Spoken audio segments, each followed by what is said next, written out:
Okay, I wanted to show you guys how to set up and use your snipping tool because it comes in very handy for a lot of different assignments. So the first thing you want to do is go down here to your search bar and type in SNIP, and snipping tool should come right up. And then you're going to right click on that and you're going to pin it to your taskbar. Mine's already pinned down there, so I don't have to do that. And then you're going to find it. Once you pin it to your taskbar, you're going to find it down here. Now my recommendation is that you keep it there because it's hard to look it up sometimes. So when I want to use the snipping tool, I'm going to go ahead and just click on it. And then this little directions box comes up.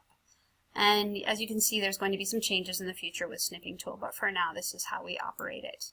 So we click new, and then it tells me to drag a box around something that I want to take a picture of. So that would be me.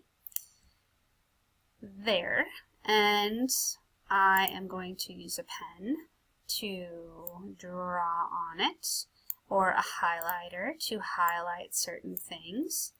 If I mess up, I can erase and try again.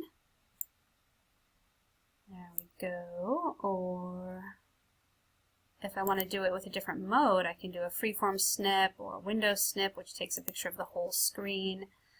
If I need to get from one place to another and have a delay, I can make a delay of up to 5 seconds before the snipping tool shows up, which can be handy.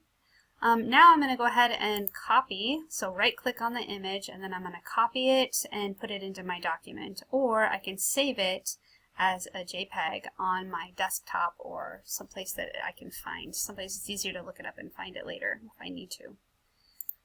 And I hope that helps, and I will have a document here embedded into your assignments and on Canvas to show you a step-by-step on how to do that.